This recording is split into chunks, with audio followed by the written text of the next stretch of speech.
Hello everyone, welcome back to Jwalpa coaching classes. बेटा, इस video में हम कुछ magnetic effect of electric current के कुछ और क्वेश्चंस करेंगे। ठीक है, तो चलिए कुछ अच्छे क्वेश्चंस, कुछ इंपॉर्टेंट क्वेश्चंस करते हैं। तो चलिए पहला क्वेश्चन स्टार्ट करते हैं। क्वेश्चन है, a straight wire of length pi by 2 meter is bent into a circular shape. If the wire were to carry a current of 5 ampere, calculate the magnetic field due to it before bending at a point 0.01 times the radius of the circle formed from it. Also calculate the magnetic field at the center of the circular loop formed for the same value of current. देखो क्या कह रहा है question में कि हमारे पास एक wire है, इसकी लेंथ है पाई बाई 2। ठीक है, इसकी लेंथ कितनी है? पाई बाई 2। कह रहे हैं कि इसके थ्रू इसको एक सर्कुलर फॉर्म में कन्वर्ट कर दिया गया, इस तरीके से सर्कल के फॉर्म में बना दिया। मान लेते हैं इसका रेडियस कितना है? आर है। अच्छा, इसमें करंट कितनी फ्लो हो रही है? इसमें करंट फ्लो हो रही है 5 एम्पियर की। अब क्या कह रहे हैं कि इस सर्कल का जितना रेडियस है, इस सर्कल का जितना रेडियस है, इस वायर से 0.01 टाइम्स ऑफ आर डिस्टेंस पे हमें मैग्नेटिक फील्ड फाइंड करना है। ठीक है, क्वेश्चन देखो क्या कह रहा है। क्वेश्चन कह रहा है कि हमारे पास एक वायर है जिसकी लेंथ है पाई बाई 2। ठीक है, उसको हमें बनाना है किसके फॉर्म में? सर्कुलर लूप के फॉर्म में बनाना है। जो सर्कुलर लूप बनेगा उसका रेडियस मान लेते हैं आर है। ठीक है, अब इसका रेडियस आर है, तो क्वेश्चन में पूछ रहा है कि जो ये वायर है उससे 0.01 आर टाइम्स डिस्टेंस पे हमें मैग्नेटिक फील्ड फाइंड करना है। ठीक है, तो पहला काम होगा हमारा कि हमें आर की वैल्यू को फाइंड करना है। तो कैसे करेंगे? देखो, इस वायर की लेंथ कितनी है? इस वायर की लेंथ है पाई बाई 2। ठीक है, इसको हमने सर्कल के फॉर्म में बनाया, तो इसका सरकमफेरेंस किसके बराबर आएगा? पाई बाई 2 के बराबर आएगा। तो 2 pi r is equal to pi by 2। ठीक है, तो ये इसका सरकमफेरेंस और ये उस वायर की लेंथ। ठीक है, पाई से पाई कैंसिल, आर की वैल्यू क्या मिल गई? 1/4। कितनी मिली आर की वैल्यू? 1/4।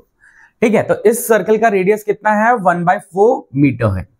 अब क्या कह रहे हैं कि इस वायर से 0.01 टाइम्स ऑफ आर, मतलब 0.01 इंटू 1/4 मीटर के डिस्टेंस पे हमें क्या फाइंड करना है? मैग्नेटिक फील्ड फाइंड करना है। तो चलिए फाइंड करते हैं। तो स्ट्रेट वायर की वजह से मैग्नेटिक फील्ड कितना होता है? वो होता है mu naught I upon 2 pi R, ये होता है। ठीक है, आर क्या है यहाँ पे? आर यहाँ पे एक्चुअली ये डी लिख देता हूं, ये डिस्टेंस है। क्या ये डिस्टेंस है यहाँ पे, ये डिस्टेंस है यहाँ पे। ठीक है, ये रेडियस नहीं है, ध्यान रखना है। ये आर की वैल्यू उठा के मत रख देना यहाँ पे। तो ये जो आर लिखते थे या डी लिखते थे या ए लिखते थे, जो भी है, ठीक है, वो एक्चुअल में क्या होता था? वो डिस्टेंस होता था वायर से कितना डिस्टेंस पे। तो वायर से कितना डिस्टेंस है? इतना। ठीक है, तो magnetic field is equal to mu naught I upon 2 pi, distance कितना है? 0.01 अपॉन 4। ठीक है, तो मैं उसको ऊपर भी 2 से मल्टीप्लाई कर देता हूँ, नीचे भी 2 से मल्टीप्लाई कर देता हूँ। 2 से मल्टीप्लाई इसलिए किया, नीचे हो जाएगा 4 पाई, और म्यू नॉट अपॉन 4 पाई की वैल्यू हमें पता होगी। तो क्या हो गया? फॉर्मूला क्या बना? 2 म्यू नॉट अपॉन 4 पाई आई अपॉन 0.01, और ये 4 ऊपर चला गया।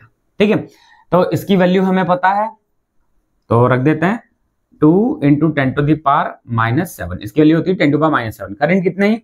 5/4 अपॉन 0.01।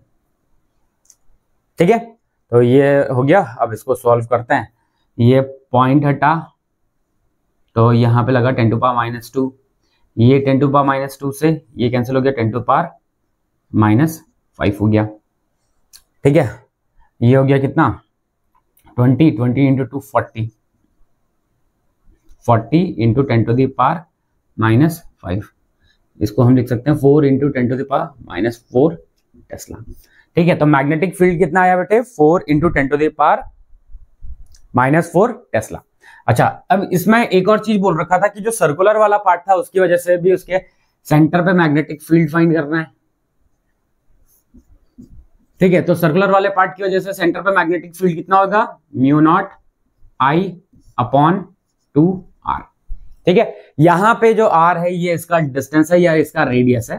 ठीक है, यहाँ पे जो r लिखते थे या d लिखते थे या a लिखते थे वो क्या होता था, वायर से कितना डिस्टेंस पे है। ठीक है, तो b is equal to mu naught की वैल्यू कितनी होती है 4 pi into 10 to the power -7, i कितना है 5 अपॉन 2, r कितना था, r आ रहा था 1/4। इसको काटते हैं, ये 2 ऊपर चला जाएगा, 10 हो जाएगा, 10 हो जाएगा, ये हो जाएगा 40 pi into 10 to the power -7। इस 0 से एक पावर को काट देते हैं, हो जाएगा 4 pi into 10 to the power -6 tesla. ठीक है, तो जो सर्कुलर वाला पार्ट है उसके सेंटर पे कितना है मैग्नेटिक फील्ड, इतना मैग्नेटिक फील्ड है। ठीक है, और जो ये वायर था उससे 0.01 टाइम्स ऑफ r डिस्टेंस पे कितना है मैग्नेटिक फील्ड, इतना 4 into 10 to the power -4 tesla. ठीक है, चलिए नेक्स्ट क्वेश्चन करते हैं, इसको हटाते हैं। चलिए नेक्स्ट क्वेश्चन है, कह रहा है 2 identical circular loops x and y of radius r carrying the same current are kept in perpendicular planes such that they have a common center at P as shown in the figure। ठीक है, figure में show हो रहा है। ठीक है, find the magnitude and the direction of the net magnetic field at the point P due to the loops। ठीक है, तो पहले हम डायग्राम बना लेते हैं। चलो डायग्राम बनाता हूं पहले मैं। ठीक है, तो देखो क्वेश्चन क्या था, कह रहा है कि हमारे पास दो लूप हैं x और y। ठीक है, ये x और y लूप हैं। ठीक है, अब इन दोनों का एक कॉमन पॉइंट है P जो कि दोनों की एक्सिस पे लाई कर रहा है, इस पे, इससे भी x डिस्टेंस पे, इससे भी x डिस्टेंस पे। ठीक है, इनके रेडियस कितने हैं, इनके रेडियस r हैं, इसका भी r है रेडियस और इसका भी रेडियस कितना है r है। ठीक है, तो इनकी वजह से एक पॉइंट है जिस पॉइंट पे हमें क्या फाइंड करना है, जिस पॉइंट पे हमें फाइंड करना है मैग्नेटिक फील्ड। अच्छा, दोनों में करंट I फ्लो कर रही है, दोनों में कितनी करंट है, I करंट है। ठीक है, अब इन दोनों लूप्स की वजह से इस पॉइंट P पॉइंट पे हमें मैग्नेटिक फील्ड फाइंड करना है। ठीक है, तो मैग्नेटिक फील्ड फाइंड करने से पहले कुछ चीज जरा ध्यान से देख लो। देखो, अगर हमारे पास कोई लूप होता है और उसमें अगर क्लॉकवाइज डायरेक्शन में करंट फ्लो होती है, मतलब अगर मैं यहां से देखूं तो क्लॉकवाइज डायरेक्शन में करंट फ्लो हो रही है। ठीक है, तो अगर मैं इस साइड से देख रहा हूं, अगर क्लॉकवाइज डायरेक्शन में करंट फ्लो हो रही है तो इसकी वजह से जो इस पॉइंट पे मैग्नेटिक फील्ड होगा उसका डायरेक्शन क्या होगा, ऐसा। ठीक है, इस पॉइंट पे मैग्नेटिक फील्ड का डायरेक्शन इसकी तरफ होगा, लूप की तरफ। लेकिन अगर वहीं पे उल्टा होता, अगर यही करंट अगर एंटी क्लॉकवाइज डायरेक्शन में होता, क्या होता है, कैसा होता बेटे, एंटी क्लॉकवाइज। अगर मैं इस साइड से देखता हूं और मुझे लूप में करंट एंटी क्लॉकवाइज डायरेक्शन में दिखती है तो यहां पे जो मैग्नेटिक फील्ड का डायरेक्शन होगा वो इस तरफ होगा। तो ध्यान रखना, अगर आप एक्सिस पे, अगर आप किसी लूप की एक्सिस पे अगर आप मैग्नेटिक फील्ड का डायरेक्शन देख रहे हो तो जिस साइड पे, जिस पॉइंट पे आपको मैग्नेटिक फील्ड फाइंड करना है, अगर आप उस पॉइंट से लूप की तरफ देखते हो, अगर आपको करंट क्लॉकवाइज डायरेक्शन में दिख रही तो मतलब मैग्नेटिक फील्ड का डायरेक्शन लूप की तरफ होगा। और अगर एंटी क्लॉकवाइज डायरेक्शन में अगर आपको करंट दिख रही है तो मैग्नेटिक फील्ड का डायरेक्शन लूप से दूर की तरफ होगा। जैसे यहां पे हो रहा था कि अगर मैं इस साइड से देख रहा था तो करंट इस तरीके से क्लॉकवाइज दिख रही थी, अगर आप इस साइड खड़े जाओ तो इस साइड से आपको क्लॉकवाइज दिखेगी ऐसे करंट, तो यहाँ पे मैग्नेटिक फील्ड का डायरेक्शन इसकी तरफ। लेकिन अगर इस वाले पे देखेंगे तो यहाँ पे एंटी क्लॉकवाइज डायरेक्शन में दिख रही है तो इसकी वजह से मैग्नेटिक फील्ड का डायरेक्शन दूर। ठीक है, तो ये याद रखना आपको कि अगर लूप में करंट आपको कैसे दिख रही है, क्लॉकवाइज, तो मैग्नेटिक फील्ड का डायरेक्शन एक्सिस पे किस तरफ होगा, लूप की तरफ होगा। अगर एंटी क्लॉकवाइज डायरेक्शन में दिख रही है तो लूप से दूर होगा। ठीक है, तो यही ऐसा ही कुछ कॉन्सेप्ट हम यहाँ पे यूज करेंगे। यहाँ पे पॉइंट P पे हम खड़े हुए, हमने इस लूप को देखा और इस लूप पे हमें जो करंट दिख रही है वो कैसे दिख रही है बेटे, वो दिख रही है हमें क्लॉकवाइज डायरेक्शन में। जैसे अगर मैं यहाँ पे खड़ा हो जाऊं तो यहाँ पे मुझे करंट कैसे दिख रही है, इस तरीके से, इस लूप में इस तरीके से घूमती हुई दिख रही है। ठीक है, तो आप अगर मेरी पोजीशन पर अगर आप खड़े होंगे तो यहाँ पे आपको करंट कैसे दिखाई देगी बेटे, क्लॉकवाइज डायरेक्शन में दिखाई देगी। और इसकी वजह से जो मैग्नेटिक फील्ड होगा उसका डायरेक्शन इधर होगा, इसको हम B1 कह देते हैं। ठीक है, अगर आप इस टॉप वाली पोजीशन पे खड़े जाओ तो यहां से आपको ये नीचे वाले लूप पे भी करंट कैसे दिखाई देगी, ऐसे क्लॉकवाइज डायरेक्शन में दिखेगी, ऐसे दिखेगी क्लॉकवाइज डायरेक्शन में। तो क्लॉकवाइज डायरेक्शन में है तो इसकी वजह से यहां पे भी मैग्नेटिक फील्ड कैसा होगा, B2 उसकी तरफ। ठीक है, तो B1 समझ में आया आपको, B2 समझ में आया। ठीक है, अब देखो, जो करंट कैरिंग लूप होता है उसकी वजह से जो मैग्नेटिक फील्ड होता है उसकी एक्सिस पे वो कितना होता है बेटे, वो होता है B is equals to mu naught I R square upon R square plus x square की पावर 3/2, ठीक है, अपॉन में 4π/2 है, ठीक है। तो इतना होता है। ये किसकी वजह से है, ये मैग्नेटिक फील्ड किसकी वजह से है, ये है लूप की वजह से। किसकी वजह से, जो लूप की वजह से उसकी एक्सिस पे इतना मैग्नेटिक फील्ड है।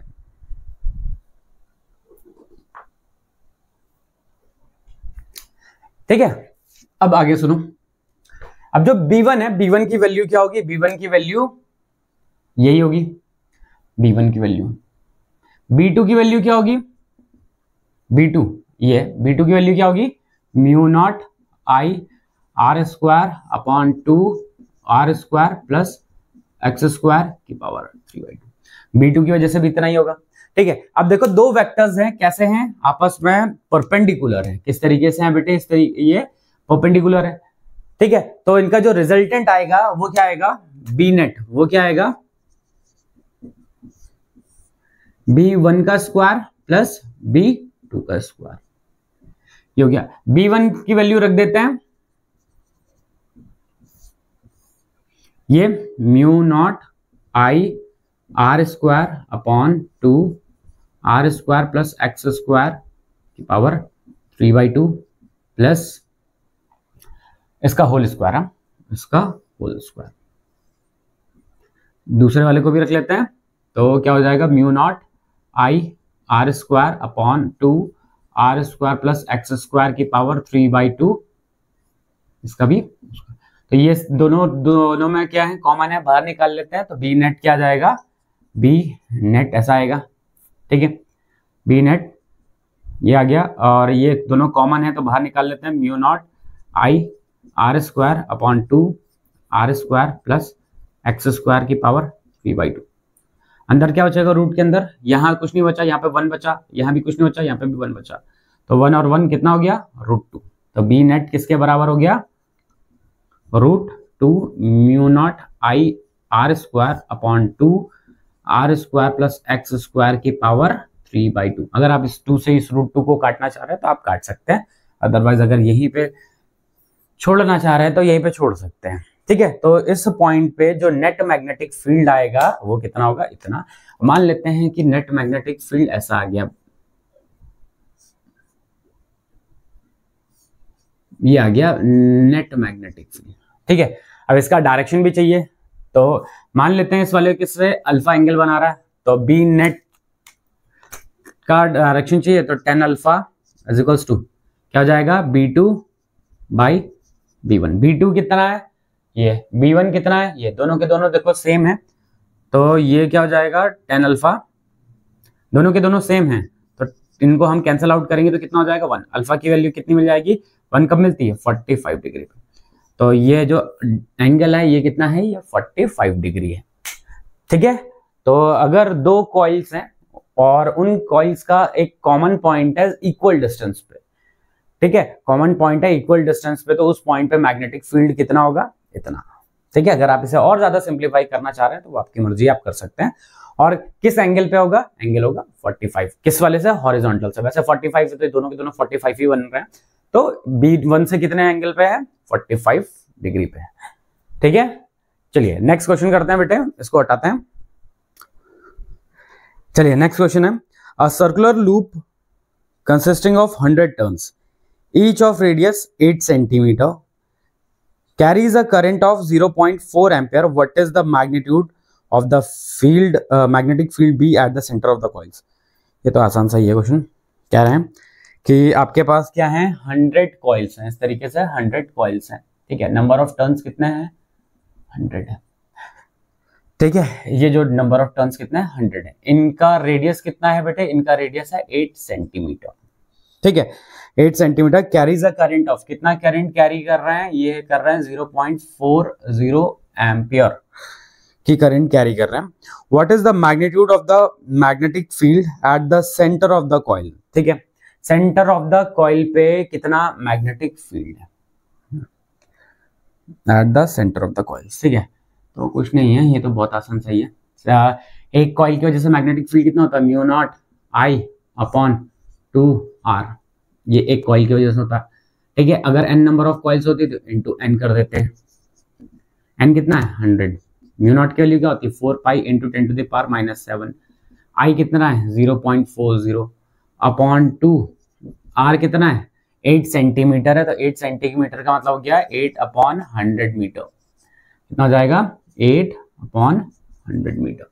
बस ऐसे सिंप्लीफाई करना है, तो ऐसा कुछ खतरनाक तो है नहीं ये, तो कर लेते हैं। ये पॉइंट हटा, नीचे 100 लगा, ये 100 से ये 100 कैंसिल, ये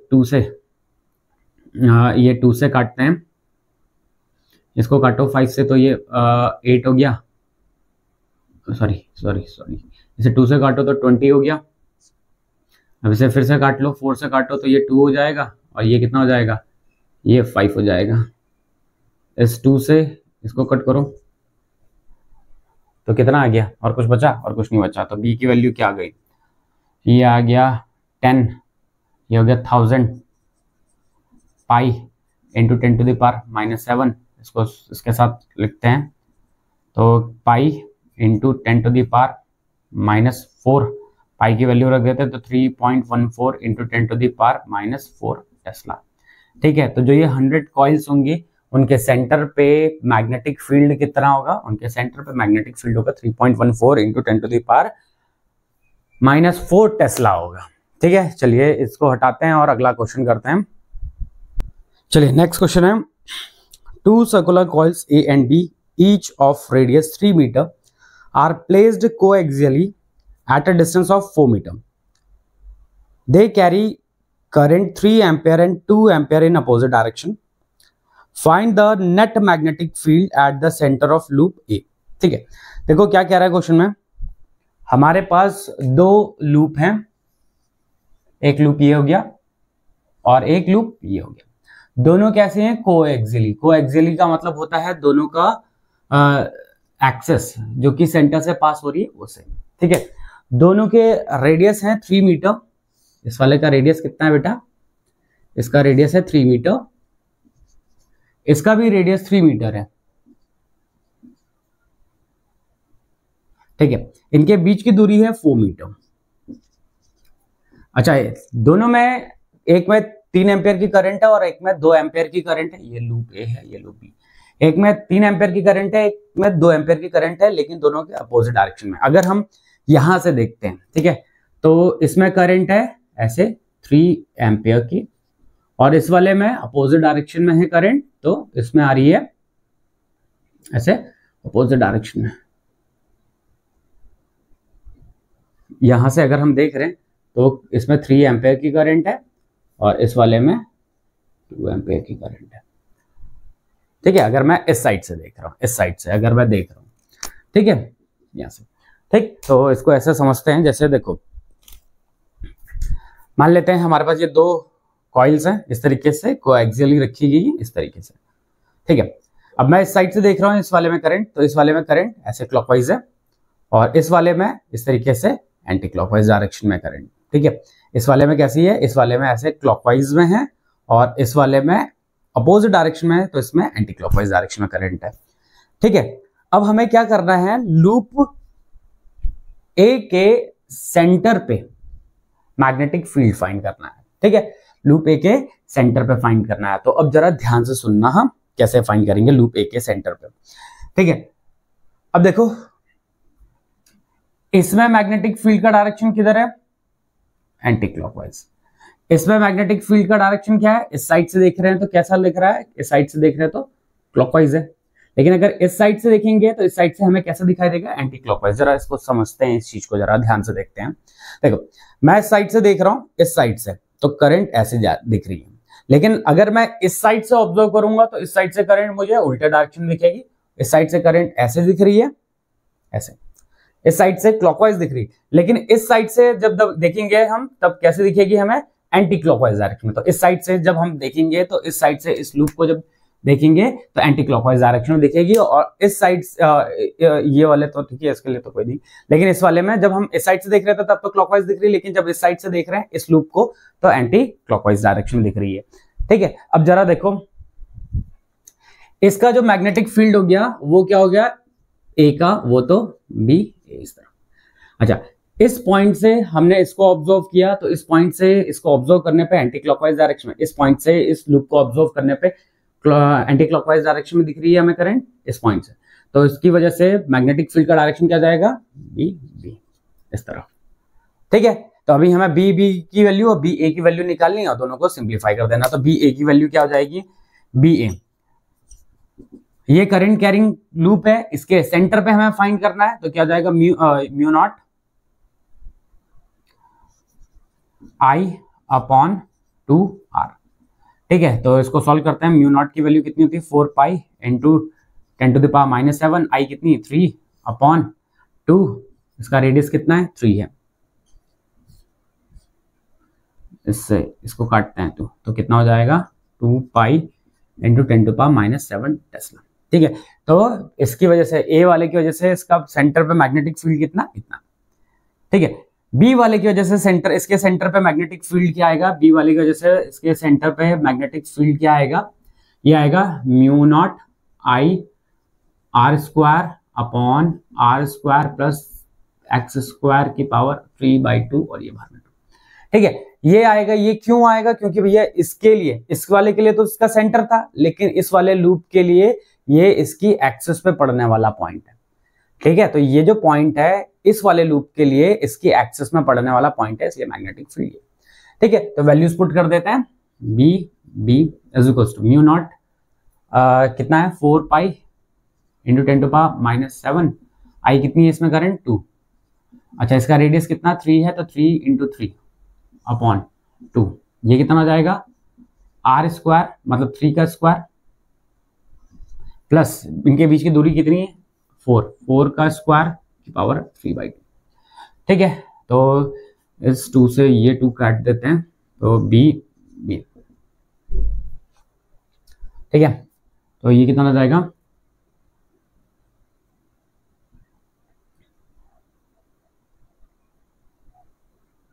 अच्छा पहले नीचे वाले को सॉल्व करते हैं, तो ये क्या है 3 का स्क्वायर प्लस 4 का स्क्वायर की पावर 3/2 है ना, इस तरीके से। तो अभी अगर मैं 3 को बाहर लगा लूं और 1 को लगा लूं, 1/2 को ऐसे लगा लूं और 3 को इसके बाहर लगा लूं, तो ये क्या हो जाएगा 3 का स्क्वायर प्लस 4 का स्क्वायर, टोटल कितना हो जाएगा 25 का रूट लेंगे तो कितना हो जाएगा 5 का क्यूब, क्या हो जाएगा ये नीचे 5 का क्यूब।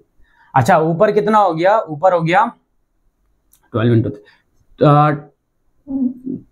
36 pi into 10⁻⁻7 Tesla. ठीक है, एक इतना है, दूसरा वाला इतना है, इसको 125 लिख लेते हैं। ठीक है, तो इसमें क्या करेंगे, एक में से हम दूसरे वाले को घटा देंगे। ठीक है, तो इसके लिए मैं कैल्सी यूज करता हूं और डायरेक्ट सिंप्लीफाई कर लेते हैं। ठीक है, तो चलिए कैल्सी यूज करके डायरेक्ट सिंप्लीफाई करते हैं इसको। ठीक है, तो इसको सॉल्व करते हैं तो कितना होता है 36 इंटू पाई डिवाइडेड बाय 125, ये आ रहा 0.9, ये आ रहा 0.905 इंटू 10⁻⁻7 टेस्ला। ठीक है, इसकी वैल्यू क्या हो जाएगी, इसकी वैल्यू होगी 6.28 इंटू 10⁻⁻7 टेस्ला। ठीक है, तो बी नेट क्या मिलेगा, बी नेट मिलेगा बी ए माइनस बी बी, बी ए कितना है 6.28 into 10⁻⁻7 Tesla minus 0.905 into 10⁻⁻7 Tesla. ठीक है, तो इसको सॉल्व कर देंगे डायरेक्ट और आंसर मिलेगा हमें 5.375 इंटू 10⁻⁻7 टेस्ला। ठीक है, तो जो कॉइल ए है उसके सेंटर पे कितना मैग्नेटिक फील्ड है बेटे, उसके सेंटर पे मैग्नेटिक फील्ड है इतना, इन दोनों लूप्स की वजह से उसके सेंटर पे इतना मैग्नेटिक फील्ड आएगा। ठीक है, चलिए नेक्स्ट क्वेश्चन करते हैं, हम इसको हटा देते हैं और नेक्स्ट क्वेश्चन करें। चलिए नेक्स्ट क्वेश्चन है, a wire of uniform cross section is bent into a circular loop of radius r. Consider 2 points A and B on the loop such that angle AOB is theta. If battery is connected between A and B, show that the magnetic field at the center will be 0 irrespective of the angle theta. चलो देखो क्या कह रहा है question में, हमारे पास एक ये गिवन है, इस तरीके से एक सर्कुलर लूप गिवन है, ठीक है। इसका ये एंगल थीटा है, ये एंगल कितना है, थीटा, ठीक है। और इसकी नेमिंग भी कुछ कर रखी है, नेमिंग है इसकी,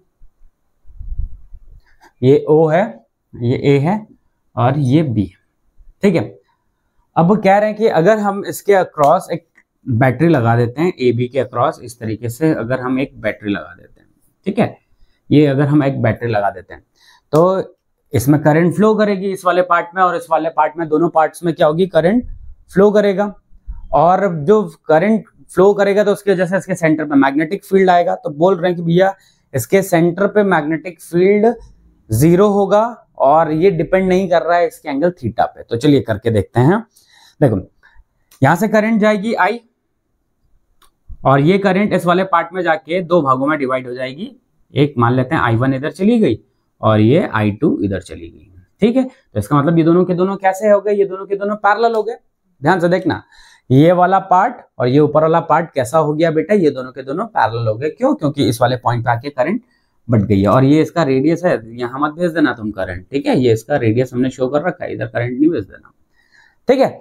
अब इस वाले में I2 करंट गई और इस वाले में I1 करंट गई। मान लेते हैं इधर वाला जो पार्ट है इसका लेंथ है L2 और इस वाले पार्ट का लेंथ है L1। मान लेते हैं कि इसका ये जो पार्ट, ये जो सेगमेंट है इसका लेंथ L1 है और इधर जो बचा हुआ है इसका लेंथ कितना है, L2 है, मान लेते हैं, ठीक है।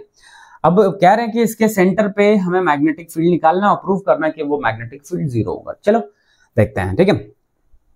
देखो जो पॉइंट A और B है ये दोनों इस वाला पार्ट में और इस वाले पार्ट का ये क्या है, कॉमन है। मतलब ये ऊपर वाला पार्ट और ये वाला पार्ट कैसा हो गया, कैसा हो गया, पैरेलल में हो गया।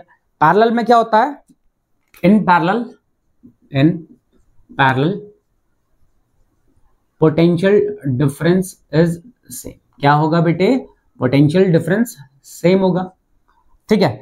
ऊपर वाले के थ्रू और नीचे वाले के थ्रू देखते हैं तो ये वाले के थ्रू हम क्या देते हैं कि कितना I1 R1, ऊपर वाले के थ्रू है I2 R2। इस वाले के थ्रू पोटेंशियल कितना हो गया, V = IR होता है। तो नीचे वाले के हिसाब से हमने देखा तो I1 R1, ऊपर वाले के हिसाब से देखा तो I2 R2, ठीक है। अच्छा आपको पता है कि R = ρL/A होता है। क्या होता है, R क्या होता है, ρL/A होता है। तो लेंथ ये जो वायर है पूरा सेम है, सेम मटेरियल का है, तो और यूनिफॉर्म है, क्रॉस सेक्शनल एरिया भी सेम है। तो R1 और R2 की वैल्यू को कैसे लिखेंगे हम, R1 कितना हो जाएगा, ρL1/A, I2 ρL2/A, ठीक है। रो और ए को मैंने सेम रखा हुआ है। क्यों रखा हुआ है बेटे, रो और एल को सेम, रो और एल को इसलिए रो और ए को सेम इसलिए रखा हुआ है क्योंकि मटेरियल सेम है, एरिया सेम है, ठीक है। तो ये ए से ए कैंसिल हो जाएगा, रो से रो कैंसिल हो जाएगा, तो क्या मिलेगा हमें, I1 L1 = I2 L2, ठीक है। I1 L1 = I2 L2 हो जाएगा ये, ठीक है। अब जरा ध्यान से देखो। अब एक और चीज देखो, हमने पढ़ा था Biot Savart's law, μ0/4π I dl/r² sin theta. Sine theta क्या होता था कि जिस डायरेक्शन में करंट फ्लो कर रही है और जिस डायरेक्शन में आप जिस डिस्टेंस की तरफ ले रहे हो उनके बीच का एंगल। तो अगर मैं करंट इस वाले में ले लूं, ठीक है, और मुझे इस पॉइंट की तरफ मैग्नेटिक फील्ड का फाइंड करना है, तो इनके बीच में देखो एंगल कितना, 90। तो ये वाला तो 90 हो जाएगा और 90 की वैल्यू कितनी होती है, साइन 90 की वैल्यू 1। सेम इस वाले पार्ट के लिए भी सेम यही होगा, तो बचेगा पार्ट यही, ठीक है। तो क्या है, magnetic field μ0 I/4π I × L/r²। अगर मैं इंटीग्रेट कर दूं तो ये मैग्नेटिक फील्ड भी हो गया, μ0/4π हो गया, I का I हो गया, इसको इंटीग्रेट करके हमने लिख दिया L और 4π r²/, ठीक है। तो ये पहले वाले की वजह से जो मैग्नेटिक फील्ड आएगा ये कैसा आएगा, इसका वैल्यू क्या होगा, इसका वैल्यू होगा μ0/4π I1 L1/r²। r² क्या है, ये इसका रेडियस है, ठीक है। अच्छा इसका डायरेक्शन क्या होगा, तो करंट इस डायरेक्शन में, हमने थंब को रखा, इसका मैग्नेटिक फील्ड का डायरेक्शन किस तरफ आ गया, बाहर की तरफ आ गया। किधर आ गया बेटे, आउटवर्ड आ गया। B2 की वैल्यू निकाल लेते हैं, तो क्या आएगा, μ0/4π I2 L2 upon R square. इसकी वजह से जो करंट का डायरेक्शन आएगा वो क्या होगा, वो होगा इनवर्ड डायरेक्शन में। किधर होगा, इनवर्ड। अच्छा, एक मैग्नेटिक फील्ड बाहर की तरफ है और एक मैग्नेटिक फील्ड किस तरफ है बेटे, अंदर की तरफ। एक मैग्नेटिक फील्ड बाहर और एक मैग्नेटिक फील्ड अंदर की तरफ है, तो नेट मैग्नेटिक फील्ड क्या आएगा, B1 B2। B1 कितना है, mu naught upon 4 pi I1 L1 upon R square. B2 कितना है, mu naught upon 4 pi I2 L2 upon R square. Common निकालो तो कॉमन क्या निकलेगा, mu naught upon 4 pi upon R square. अंदर क्या होता है, I1 L1 minus I2 L2। अभी आपने देखा कि L1 I1 और I2 L2 क्या है, बराबर है, तो ये वाले टर्म्स क्या हो जाएंगे, एक दूसरे को कैंसिल कर देंगे, ये जीरो हो जाएगा और नेट मैग्नेटिक फील्ड क्या आ जाएगा बेटे, इस पॉइंट पे जीरो आ जाएगा। ठीक है, तो हमें यही तो पूछा था, यही तो प्रूफ करना था कि अगर ये जो करंट कैरिंग लूप है, अगर हम इसको दो भागों में बांटते हैं और इनके जहां पे डिवाइड किया है वहां पे हमने बैटरी लगा दी, ठीक है, तो इनका जो सेंटर पॉइंट होगा वहां पे नेट मैग्नेटिक फील्ड क्या होगा, जीरो होगा और वो इस एंगल पे डिपेंड नहीं करता। कहने का मतलब अगर ये एंगल और बड़ा भी होता, क्या होता, अगर एंगल और भी बड़ा होता तब भी उसमें क्या आना था, मैग्नेटिक फील्ड जीरो ही आना था। अगर ये दोनों के दोनों ऊपर वाला पार्ट नीचे वाला पार्ट तब भी बराबर होते तब भी मैग्नेटिक फील्ड ने जीरो ही आना था, और बहुत कम भी होता तब भी नेट मैग्नेटिक फील्ड इसके सेंटर पे कितना आता, जीरो ही आता। एंगल पे डिपेंड, इस वाले एंगल पे डिपेंड नहीं कर रहा था इस वाले केस में जो मैग्नेटिक फील्ड था। ठीक है, तो आज के इस वीडियो में इतना ही करेंगे बच्चों। ठीक है, नए वीडियो में मिलेंगे कुछ और क्वेश्चन के साथ, तब तक बने रहिए ज्वालपा कोचिंग क्लासेस के साथ। Okay students, bye bye.